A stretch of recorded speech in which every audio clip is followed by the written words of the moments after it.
thank you very much for the introduction, and it's a pleasure to be here.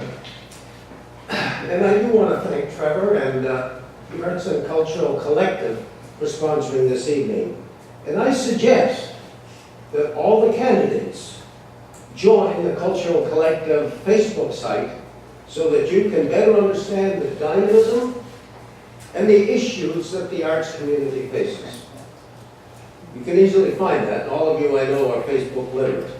My comments tonight are directed to the candidates with the goal of obtaining your support for the complete implementation of the Cultural Action Plan adopted by Council only a few months ago. And the first thing the candidates need to do, if you haven't done so already, is to study the critical reports on culture that can be found on the city's website. All you have to do is go to the city's website, and if you just put in arts and culture, the whole arts and culture page comes up and all the reports are there, including the Cultural Action Plan approved by Council on November 4th, 2013. The second thing that all candidates need to understand is that culture is not a frill that we cannot afford, but a necessity that we must afford to build community, to build quality of life, and to support economic development. Burlington has a reasonable history of developing and supporting signature programs and facilities, such as the Teen Tour Band, the Student Theater, festivals, the Art Gallery, and most recently the Performing Arts Center. We are now at a very critical stage where the city needs to take a leadership role that goes beyond those signature programs and the signature facilities. We need to be building capacity within the cultural center, and that takes a leadership role from the city. And the cultural plan that has been adopted sets out a reasonable and a detailed roadmap to do it, but it needs your support for implementation. Just a little bit of history. The Burlington Cultural Center, now recently renamed the Art Gallery of Burlington, was opened in 1978. And soon afterwards, in the mid-80s, there were two movements that took up most of the 80s. Both movements were movements that had citizen involvement. One was a feasibility study to build a performing arts center. And second, a cultural plan, of which, as Trevor indicated, I was the co-chair, contained many of the same ideas that are in the recently approved plan. But both of those projects, after a decade, became dormant in the 1990s as the city faced not only a deep recession, but severe senior government cutbacks and downloading such as we have not seen since, and hopefully never will again. So I, as one, regret a lost decade. The lost decade of the 90s in terms of cultural leadership. So I was pleased to become a part of this strong community movement beginning in 1999, which 12 years later, I guess, well, 12 years later, saw the Performing Arts Center finally open.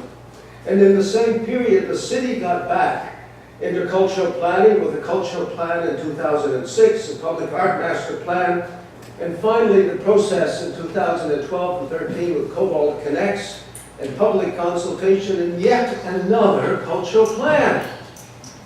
So there is a strong trend to develop the leadership necessary to improve the level of arts and culture in our city. And I'm confident that the Arts and Cultural Collective will have the staying power to keep Council's feet to the fire, to provide the necessary resources, to provide the necessary leadership. We cannot fail this time, and it's up to you folks. There are specifics candidates should be aware of. As Trevor mentioned, City Council approved moving a part-time cultural planner to full-time, reporting to a general manager. And this was very important and significant. But the staff, quite in line with the cultural policy that was approved. Also recommended a second person for the cultural department as manager for the 2014 budget, but council did not approve that, and therefore, hopefully it will be part of the 2015 deliberations.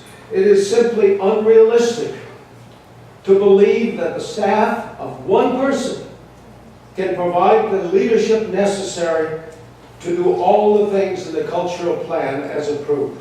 And I want to note that Oakville has in its cultural department 4 people. Guelph, not far away, has 4. Hamilton has 16. The cultural action plan needs some direction. And it has depth, it has a number of specific and required actions, but as of today, the implementation has hardly begun.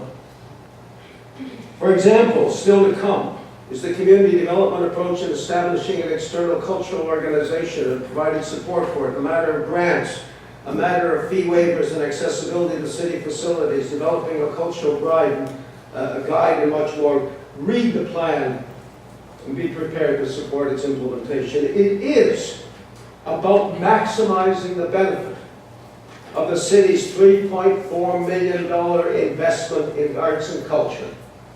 And most significantly, it is about the economy. The Pew Institute in the USA in a recent report found that for every dollar government invests in culture, there's a $5 multiplier effect. My final comment is a quote from the work of Richard Florida, the urban studies guru and the author of The Rise of the Creative Class. He says, "Artists and creators help cities and regions create a sense of social inclusion and authenticity. Economic prosperity relies on cultural, entrepreneurial, civic, scientific, and artistic creativity. Creative workers with these talents need communities, organizations, and peers that are open to new ideas and different people. They also look to places that are authentic and unique, and the large presence of artists help us as a community create an identity that is distinctive." I'll leave it up to you. Thank you.